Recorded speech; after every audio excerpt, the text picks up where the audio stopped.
ഹേ farm, അപ്പോൾ നമ്മുടെ ഇന്നത്തെ വീഡിയോ എന്താണെന്ന് വെച്ചാൽ ബേസിക് ആയിട്ടുള്ള ബോഡി കെയർ സ്റ്റെപ്സ് നിങ്ങളുമായിട്ട് ഷെയർ ചെയ്യാമെന്ന് വിചാരിച്ചു കേട്ടോ. നമ്മൾ സ്കിൻ കെയർ ചെയ്യണ പോലെ തന്നെ ഇമ്പോർട്ടൻസും ബോഡി കെയർ ചെയ്യുമ്പോൾ കൊടുക്കണം. അപ്പോൾ നമ്മൾ സ്കിൻ ഇപ്പോൾ ഫേസിൽ ബ്രൈറ്റ് ആവാനും ഗ്ലോ ആവാനും ഡാർക്ക് സ്പോട്ട്സ് പോവാനും ആക്നി പോവാനൊക്കെ നമ്മൾ കുറേ ഫേസ് പാക്ക് മോയ്സ്ചറൈസറും സൺസ്ക്രീനൊക്കെ യൂസ് ചെയ്യും. അതുപോലെ തന്നെ ഇമ്പോർട്ടൻസ് നമ്മൾ നമ്മുടെ ബോഡിക്കും കൊടുക്കണം കേട്ടോ. കയ്യിനും കാലിനും എല്ലാവിടെയും കൊടുക്കണം. അപ്പോൾ അതിൻ്റെ ഒരു ബേസിക് ആയിട്ടുള്ള കുറച്ച് കാര്യങ്ങളാണ് ഞാൻ പറഞ്ഞുതരാൻ പോണത് കേട്ടോ. നിങ്ങൾക്ക് അറിയാത്ത ആൾക്കാരാണ്, നിങ്ങളൊരു ബിഗിനർ ആണെന്ന് വെച്ചാൽ നിങ്ങൾക്ക് അടിപൊളിയായിട്ട് ഇത് ഹെൽപ്ഫുള്ളാവും. അതുപോലെ തന്നെ നിങ്ങളിപ്പോൾ നിങ്ങളുടെ സ്കിൻ ട്രാൻസ്ഫോർമേഷൻ ജേർണി സ്റ്റാർട്ട് ചെയ്തിരിക്കുകയാണെങ്കിൽ സ്റ്റാർട്ട് ചെയ്യാൻ പോവുകയാണെന്ന് വെച്ചാൽ ഇതും നിങ്ങൾക്ക് ഉപകാരപ്പെടും കേട്ടോ. അപ്പോൾ നമുക്ക് വൈകാണ്ട് സ്റ്റെപ്പ് 1 ചാടാം. സ്റ്റെപ്പ് 1 എന്താണെന്ന് വെച്ചാൽ എക്സ്ഫോളിയേഷൻ ആണ് കേട്ടോ. നമ്മൾ ഫേസിലും ലിപ്പിലും ഒക്കെ സ്ക്രബ് ചെയ്യുമല്ലോ, അതുപോലെ തന്നെ ഇമ്പോർട്ടൻ്റ് ആണ് നമ്മളുടെ ബോഡിയിലും സ്ക്രബ് ചെയ്യണത്. അപ്പോൾ സ്ക്രബ് ചെയ്യുന്ന ടൈമിൽ ഹോം മെയ്ഡായിട്ട് നമുക്ക് ചെയ്യാം കേട്ടോ. ഹോം മെയ്ഡായിട്ടുള്ള പാക്ക് എന്ന് പറയുന്നത് നമ്മളുടെ കാപ്പിപ്പൊടിയും ഡ്രൈ സ്കിൻ ആരാണെന്ന് വെച്ചാൽ ആ കാപ്പിപ്പൊടിയിൽ കുറച്ച് ഓയിൽ ആഡ് ചെയ്യുക കേട്ടോ. നമ്മുടെ കോക്കനട്ട് ഓയിൽ ആഡ് ചെയ്ത് കൊടുത്താൽ മതി. അതുപോലെ തന്നെ നിങ്ങളുടെ സ്കിൻ ടൈപ്പിനനുസരിച്ചിട്ട് ഹോം മെയ്ഡിൽ സ്ക്രബ് ഉണ്ടാക്കുക കേട്ടോ. നമ്മുടെ റൈസ് ഫ്ലോർ സ്ക്രബ് ചെയ്യാൻ നല്ലതാണ്. അപ്പോൾ നിങ്ങളിപ്പോൾ പ്രോഡക്റ്റ്സ് വാങ്ങുകയാണെന്ന് വെച്ചാൽ ഞാൻ യൂസ് ചെയ്ത പ്രോഡക്റ്റ്സ് പറയാം. ഡവിൻ്റെ നല്ലതാണ്, പിന്നെ എം കഫേൻ്റെ സ്ക്രബും അതും അടിപൊളിയാണ് കേട്ടോ. അപ്പോൾ അങ്ങനെയുള്ള സ്ക്രബുകളൊക്കെ യൂസ് ചെയ്യുക. ഇങ്ങനെ നമ്മൾ എക്സ്ഫോളിയേഷൻ ചെയ്യുന്ന ടൈമിലുള്ള ബെനിഫിറ്റ്സ് എന്താണെന്ന് വെച്ചാൽ നമ്മളുടെ സ്കിന്നിലുള്ള ഡെഡ് സ്കിൻ സെൽസൊക്കെ റിമൂവ് ആക്കാനും നമ്മളുടെ സ്കിന്നൊന്നും ബ്രൈറ്റ് ആക്കാനും ഗ്ലോ ആക്കാനൊക്കെ ഹെൽപ്പ് ചെയ്യും. അതുപോലെ തന്നെയാണ് നമ്മുടെ സ്കിന്നിൽ കുറേ പ്രോബ്ലംസ് ഉണ്ടാവും. ചില ആൾക്കാർക്ക് ഭയങ്കര ടാൻ ഉള്ള ആൾക്കാരായിരിക്കും, ഇല്ലെങ്കിൽ കുഞ്ഞു കുഞ്ഞു കുരുവൊക്കെ നമ്മളുടെ ഇവിടെ മുട്ടിലും ഇല്ലെങ്കിൽ പുറത്തും പിന്നെ നമ്മുടെ ബാക്ക് സൈഡിലൊക്കെ കുഞ്ഞു ബോഡി ആക്നിയൊക്കെ ഉണ്ടാവും. അപ്പോൾ അതൊക്കെ ഈ ഒരു എക്സ്ഫോളിയേഷൻ കൊണ്ട് മാറ്റിയെടുക്കാൻ പറ്റും കേട്ടോ. എക്സ്ഫോളിയേഷൻ ചെയ്യുന്ന ടൈമിൽ ശ്രദ്ധിക്കേണ്ട കാര്യം എന്താണെന്ന് വെച്ചാൽ നമ്മൾ ഫേസിൽ മെല്ലെ ചെയ്യുമല്ലോ, ഇവിടെയും അതുപോലെ തന്നെ എക്സ്ഫോളിയേഷൻ ചെയ്യുന്ന ടൈമിൽ മെല്ലെ ചെയ്ത് കൊടുത്താൽ മതി കേട്ടോ. എക്സ്ഫോളിയേഷൻ ചെയ്യുന്ന ടൈമിൽ നമ്മുടെ സ്കിൻ എന്താണെന്ന് വെച്ചാൽ ഒന്നുകൂടെ നമ്മുടെ സ്കിൻ ടെക്സ്ചർ ഇമ്പ്രൂവ് ആവും. നമ്മുടെ സ്കിന്നിലെ റിങ്കിൾസും ഫൈൻ ലൈൻസും ഒക്കെ മാറ്റിയെടുക്കാൻ ഹെൽപ്പ് ചെയ്യും കേട്ടോ. നമ്മളുടെ ഫേസിൽ വരുന്ന പോലെ തന്നെ റിങ്കിൾസൊക്കെ നമ്മളുടെ ദേഹത്തും കയ്യിലും കാലിലൊക്കെ വരും. അപ്പോൾ അതൊക്കെ മാറ്റിയെടുക്കാൻ നമ്മളുടെ എന്തെങ്കിലും ചെറിയ കുരുക്കൾ വന്നിട്ടുള്ള എന്തെങ്കിലും പാടുകളൊക്കെ ഉണ്ടെന്ന് വെച്ചാൽ ഈ എക്സ്ഫോളിയേറ്റ് ചെയ്യുന്ന ടൈമിൽ അതൊക്കെ റെഡ്യൂസ് ആക്കാൻ ഇത് ഹെൽപ്പ് ചെയ്യും കേട്ടോ. പിന്നെ നമ്മളുടെ ദേഹത്തുള്ള ഡേർട്ടും കാര്യങ്ങളൊക്കെ ഇത് റിമൂവ് ആക്കും. അതുകൊണ്ട് എക്സ്ഫോളിയേഷൻ ഇമ്പോർട്ടൻ്റ് ആണ്.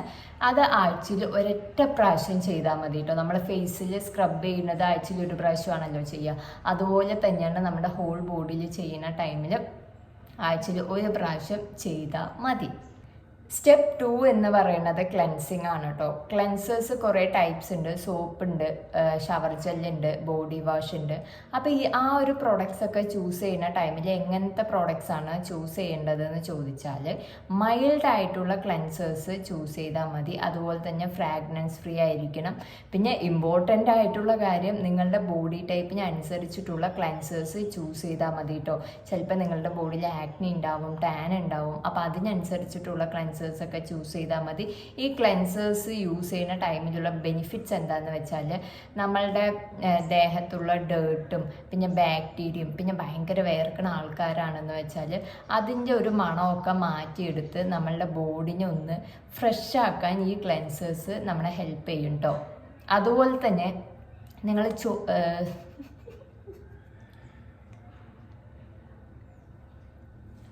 ഞാൻ സോപ്പ് യൂസ് ചെയ്യുന്ന ആൾക്കാരെന്ന് പറയാൻ വന്നാണ്, ചോപ്പ് എന്നായി പോയി.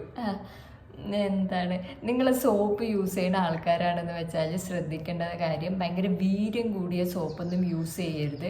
മൈൽഡായിട്ടുള്ള സോപ്പ് യൂസ് ചെയ്താൽ മതി. ഞാൻ സോപ്പ് യൂസ് ചെയ്യാൻ സജസ്റ്റ് ചെയ്യുകയാണെന്ന് വെച്ചാൽ ഒന്നാമത്തത് നമ്മളുടെ ഡവ് സോപ്പ്, ബേബി സോപ്പ്, അതൊക്കെ അടിപൊളിയാണ് കേട്ടോ. സബാമിഡിൻ്റെ സോപ്പൊക്കെ നല്ല അടിപൊളിയായിട്ടുള്ള സോപ്പുകളാണ്. ഭയങ്കര pH ലെവലൊക്കെ കമ്മിയായിട്ടുള്ള സോപ്പാണ്. നമ്മളുടെ ബോഡി ഒന്ന് സ്മൂത്ത് ആക്കാനൊക്കെ ഈ ഒരു സോപ്പുകളൊക്കെ ഹെൽപ്പ് ചെയ്യും കേട്ടോ. അപ്പോൾ ക്ലെൻസിങ് ചെയ്യുന്ന ടൈമിലും ഇമ്പോർട്ടൻസ് ഈ ഒരു സോപ്പുകളും പിന്നെ ഷവർ ജെല്ലും നിങ്ങൾ ഏതാണോ യൂസ് ചെയ്യുന്ന പ്രൊഡക്റ്റ് അത് ചൂസ് ചെയ്യുമ്പോൾ ഭയങ്കര ഇമ്പോർട്ടൻസ് കൊടുക്കണം. നിങ്ങളുടെ ബോഡി ടൈപ്പിന് അനുസരിച്ചിട്ടുള്ളത് മാത്രം ചൂസ് ചെയ്താൽ മതി കേട്ടോ. പിന്നെ ഉണ്ടല്ലോ ഹോം മെയ്ഡായിട്ട് നമുക്ക് ക്ലെൻസേഴ്സ് യൂസ് ചെയ്യാം കേട്ടോ. ഹോം മെയ്ഡായിട്ട് കുറച്ച് നമ്മളുടെ കടലമാവ് എടുക്കുക, അതിലേക്ക് കുറച്ച് പാലൊഴിച്ച് കൊടുക്കുക. പാലൊഴിച്ചിട്ട് ജസ്റ്റ് ഒന്ന് ഇങ്ങനെ ഹോൾ ബോഡിയിൽ തേച്ച് കൊടുത്താൽ മതി കേട്ടോ. അതിൻ്റെ റിസൾട്ട് അടിപൊളിയാണ്. ഞാൻ അങ്ങനെയാണ് കേട്ടോ ചെയ്യാറുള്ളത്. സ്കിന്ന് നന്നായിട്ട് ബ്രൈറ്റ് ചെയ്യാനും ഒന്ന് സ്മൂത്ത് ആക്കാനൊക്കെ ഇത് ഹെൽപ്പ് ചെയ്യും. ഒരു 5 മിനിറ്റ് നമ്മളുടെ ബോഡിയിൽ വെച്ചാൽ മതി കേട്ടോ. നിങ്ങളുടെ സ്കിൻ ടൈപ്പിന് ഇപ്പോൾ ചേരുന്നില്ല, പാല് ചേരുന്നില്ല എന്ന് വെച്ചാൽ കുറച്ച് തക്കാളിൻ്റെ ജ്യൂസ് ഇല്ലെങ്കിൽ ബീട്രൂട്ട് ജ്യൂസൊക്കെ ഒന്ന് ആഡ് ചെയ്തിട്ട് ചെയ്യാവുന്നതാണ് കേട്ടോ. അതുപോലെ തന്നെ നമ്മളുടെ ഇതില്ലേ അരിവെള്ളമോ, നമ്മൾ കൊറിയക്കാരൻ്റെ ആ സംഭവമില്ല, സ്പ്രേയില്ലേ, കഞ്ഞിവെള്ളമില്ലേ, കഞ്ഞിവെള്ളം എടുത്തിട്ട് അതിൽ ആഡ് ചെയ്തിട്ട് നമുക്ക് അങ്ങനെയും യൂസ് ചെയ്യാം കേട്ടോ. ഒരു കടലമാവ് അടിപൊളി പ്രൊഡക്റ്റാണ്. പിന്നെ ഞാൻ യൂസ് ചെയ്ത ഒരു ക്ലെൻസർ എന്ന് പറയുന്നത് ദ ബോഡി ഷോപ്പിൻ്റെ ഒരു ക്ലെൻസറാണ് കേട്ടോ. അത് അടിപൊളിയാണ്. അതും എനിക്ക് ഭയങ്കര ഇഷ്ടപ്പെട്ട ഒരു പ്രോഡക്റ്റാണ്. അത് ഞാൻ ഇനിയും റീപർച്ചേസ് ചെയ്യണം പറഞ്ഞിട്ടിരിക്കുന്ന ഒരു പ്രോഡക്റ്റും കൂടിയാണ്. പിന്നെ സോപ്പിൽ ഞാൻ പറഞ്ഞല്ലോ ഡവ് സോപ്പൊക്കെ അടിപൊളിയാണ്. അപ്പോൾ അത് അത്രയേ ഉള്ളൂ. സ്റ്റെപ്പ് 3 എന്ന് പറയുന്നത് മോയ്സ്ചറൈസിങ് ആണ് കേട്ടോ. നമ്മളുടെ ഫേസിൽ മോയ്സ്ചറൈസ് ചെയ്യുമല്ലോ, അതുപോലെ തന്നെ ഇമ്പോർട്ടൻ്റ് ആണ് നമ്മളുടെ ബോഡിയിലും ചെയ്യേണ്ടത്. അപ്പോൾ അത് കുറേ ടൈപ്പ് ഓഫ് അവൈലബിൾ ആണ് കേട്ടോ. ഈ മോയ്സ്ചറൈസർ എന്ന് പറയുന്നത് ക്രീമായിട്ടും ലോഷനായിട്ടും ഓയിൽസൊക്കെ ആയിട്ടും അവൈലബിൾ ആണ്. അപ്പോൾ അതിലും നമ്മൾ മെയിനായിട്ട് ചൂസ് ചെയ്യേണ്ടത് എന്താണെന്ന് വെച്ചാൽ എന്ത് ചെയ്യണം, നമ്മളുടെ ബോഡി ടൈപ്പിനനുസരിച്ചിട്ട് ചൂസ് ചെയ്യണം. പിന്നെ SPF ഉള്ള ഒരു ബോഡി ലോഷൻ യൂസ് ചെയ്യണം കേട്ടോ. SPF 30 ഉള്ളത് യൂസ് ചെയ്യണമെന്ന് വെച്ചാൽ പുറത്ത് പോകുന്ന ടൈമിൽ അങ്ങനെ നല്ലതായിരിക്കും. അതുപോലെ തന്നെ നമ്മൾ ഹോം മെയ്ഡായിട്ട് മോയ്സ്ചറൈസർ ഒന്നും നമ്മൾ യൂസ് ചെയ്തിട്ട് പുറത്ത് പോകാൻ പറ്റില്ല. അപ്പോൾ ബെറ്റർ ഓപ്ഷൻ നിങ്ങളൊരു ബോഡി ലോഷൻ വാങ്ങിക്കണതാണ് കേട്ടോ. ഞാൻ യൂസ് ചെയ്യണത് ഏതാണെന്ന് വെച്ചാൽ ബി ബോഡി വൈസിൻ്റെ ഒരു ബോഡി ലോഷനും പിന്നെ വാസ്ലിൻ്റെ ഒരു കൊക്കോ എന്ന് പറഞ്ഞിട്ടൊരു സംഭവമുണ്ട്. അതും അടിപൊളിയാണ് കേട്ടോ. അത് ബഡ്ജറ്റ് ഫ്രണ്ട്ലി ആണ്. എനിക്ക് തോന്നുന്നു 130 ഒക്കെ കൊടുത്തു എന്ന് വെച്ചാൽ നിങ്ങൾക്കത് വാങ്ങിക്കാം. അതും നല്ല എന്താ പറയുക, നമ്മുടെ സ്കിന്നിനെ ഒന്ന് സ്മൂത്ത് ആക്കാനും എല്ലാ പ്രശ്നങ്ങളും സ്കിന്നിനൊന്ന് നിങ്ങൾക്ക് ട്രാൻസ്ഫോം ചെയ്ത് എടുക്കണം എന്നുണ്ട് എന്ന് വെച്ചാൽ ഈ ഒരു 3 സ്റ്റെപ്പ് നിങ്ങൾ ഫോളോ ചെയ്തിട്ട് വന്നു വെച്ചാൽ അടിപൊളിയാണ് കേട്ടോ.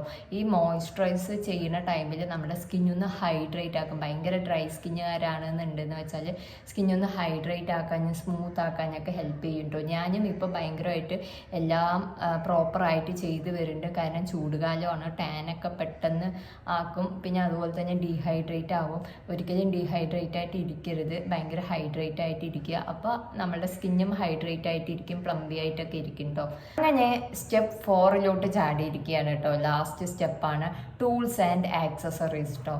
അപ്പം നിങ്ങൾ ഞെട്ടണ്ട, നമ്മുടെ ബോഡി കെയറിൽ എന്താണ് ബോഡി ലോഷനും എക്സ്ഫോളിയേറ്റേഴ്സും എന്താണ് ഷവർ ജെല്ലൊക്കെ യൂസ് ചെയ്യുന്ന പോലെ തന്നെ നിങ്ങൾ ചിലവരെങ്കിലും ലൂഫ യൂസ് ചെയ്യുന്നുണ്ടാവും, ഈ ഗ്ലൗസൊക്കെ യൂസ് ചെയ്യുന്നുണ്ടാവും, ഡെഡ് സ്കിൻ സെൽസ് ഒക്കെ റിമൂവ് ചെയ്യാൻ വേണ്ടിയിട്ട്. അതുപോലെ തന്നെ കുറേ ബ്രഷസ് ഉണ്ട് നമ്മുടെ പുറത്ത് ഉരയ്ക്കാനും ഇല്ല നമ്മളുടെ ദേഹത്തൊക്കെ ഉരയ്ക്കാനും. ഇല്ലെങ്കിൽ ഇപ്പോൾ നാട്ടിൻ പുറത്തുള്ള ആൾക്കാരാണെന്ന് വെച്ചാൽ ചകിരി യൂസ് ചെയ്തിട്ട് കുളിക്കുന്ന ആൾക്കാരുണ്ടാവും.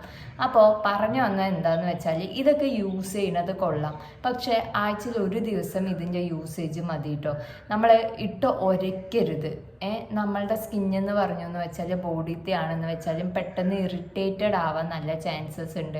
നിങ്ങൾ ഇട്ട് ഒരയ്ക്കുന്ന ടൈമിൽ നിങ്ങളുടെ ബോഡി വന്നിട്ട് വെളുക്കുവോ ഇല്ലെങ്കിൽ പെട്ടെന്ന് ബ്രൈറ്റ് ആവുമോ ഒന്നും ചെയ്യില്ല കേട്ടോ. ബോഡി പിന്നെയും ഇറിറ്റേറ്റഡ് ആവുകയോ ചെയ്യുള്ളൂ. അപ്പോൾ നിങ്ങൾ ശ്രദ്ധിക്കേണ്ട കാര്യം എന്താണെന്ന് വെച്ചാൽ ലൂഫയാണ് ബ്രഷാണ് എല്ലാം യൂസ് ചെയ്യുന്ന ടൈമിൽ മെല്ലെ ഒന്ന് എക്സ്ഫോളിയേറ്റ് ചെയ്ത് കൊടുത്താൽ മതി. ഇല്ലെങ്കിൽ ഒന്ന് ലൂഫ വെച്ചിട്ട് ഇങ്ങനെ ഉരച്ചു കൊടുക്കുന്ന ടൈമിൽ മെല്ലെ ചെയ്ത് കൊടുത്താൽ മതി കേട്ടോ. നമ്മളുടെ സ്കിന്നിൽ എന്ത് ഡേർട്ട് ഉണ്ട്, ഓയിലുണ്ട്, ഡെഡ് സ്കിൻ സെൽസ് ഉണ്ട്, എന്തെങ്കിലും ഉണ്ടെന്ന് വെച്ചാൽ അത് പെട്ടെന്ന് നമ്മൾ എന്തെങ്കിലും എക്സ്ഫോളിയേറ്റർ ഇട്ട് ഇതെങ്ങനെ ഒന്ന് ആക്കി കൊടുക്കുമ്പോഴേക്കും അത് പൊക്കോളും കേട്ടോ. ഇല്ലാണ്ട് നമ്മൾ ഇട്ട് ഉരച്ച എന്താണ് ഇങ്ങനെ ഉരച്ചു എന്ന് വെച്ചാലൊന്നും നമ്മുടെ സ്കിന്ന് പെട്ടെന്ന് ബ്രൈറ്റ് ആവുക വൈറ്റ് ആവുക ഇല്ലെങ്കിൽ ഗ്ലോ ആവുക ഒന്നും ചെയ്യില്ല. അപ്പോൾ അങ്ങനെയൊന്നും സ്കിന്നൊന്നും ഉരയ്ക്കേണ്ട ആവശ്യമില്ല. നിങ്ങളിങ്ങനെ ഉരയ്ക്കുന്ന ടൈമിൽ എന്തെങ്കിലും ഇവിടെ നിങ്ങളുടെ ചെറിയ പിമ്പിൾസോ ഇല്ലെങ്കിൽ എന്തെങ്കിലും മുറിവൊക്കെ ഉണ്ടെന്ന് വെച്ചാൽ അത് പിന്നെയും ഭയങ്കര വേസ്റ്റ് ആവാനുള്ള ചാൻസസ് കൂടുതലാണ്. അപ്പോൾ അതൊന്ന് ശ്രദ്ധിക്കുക. നമ്മുടെ സ്കിൻ ടൈപ്പിനനുസരിച്ചിട്ട് മാത്രം ഇതൊക്കെ ചൂസ് ചെയ്താൽ മതി കേട്ടോ. നിങ്ങൾക്ക് ഭയങ്കരമായിട്ട് ബോഡി ആക്നി ഉള്ള ആൾക്കാരാണെന്ന് വെച്ചാലും ഈ ലൂഫൻ്റെയും ഈ ഗ്ലൗസിൻ്റെയും ഒന്നും ആവശ്യമില്ല കേട്ടോ. ഇപ്പോൾ ഡ്രൈ സ്കിന്നുകാരാണെന്ന് വെച്ചാലും നിങ്ങളിട്ട് ഒരിക്കരുത്. നമ്മളുടെ സ്കിന്ന് പിന്നെയും ഭയങ്കര ഡ്രൈ ആവാനുള്ള ചാൻസസ് കൂടുതലാണ്. അപ്പോൾ അതൊക്കെ ഒന്ന് ശ്രദ്ധിക്കണം. നിങ്ങളുടെ സ്കിൻ ടൈപ്പിന് അനുസരിച്ചിട്ട് മാത്രം നിങ്ങൾ ഈ ഒരു ലൂഫയും ബ്രഷസും ഗ്ലൗസൊക്കെ യൂസ് ചെയ്താൽ മതി കേട്ടോ ഗൈസ്. അപ്പം നമ്മുടെ വീഡിയോ അത്രയേ ഉള്ളൂ കേട്ടോ. നിങ്ങൾക്ക് എന്തെങ്കിലും ഡൗട്ട് ഉണ്ടെന്ന് വെച്ചാൽ ഒന്ന് കമൻറ്റ് ചെയ്താൽ മതി. ഞാൻ ഭയങ്കര ബേസിക് ആയിട്ടുള്ള കാര്യങ്ങളാണ് പറഞ്ഞത് കേട്ടോ. അതും ബിഗിനേഴ്സിനെ അറിയാൻ വേണ്ടിയിട്ട് മാത്രമാണ് പറഞ്ഞത്. പിന്നെ പറയണ്ടല്ലോ, വീഡിയോ ഇഷ്ടമായെങ്കിൽ ലൈക്ക് ചെയ്യാനും ഷെയർ ചെയ്യാനും സബ്സ്ക്രൈബ് ചെയ്യാനും മറക്കരുത്. അപ്പോൾ അത്രയേ ഉള്ളൂ. എല്ലാവരും സേഫായി ഹാപ്പി ആയിട്ടിരിക്കണേ.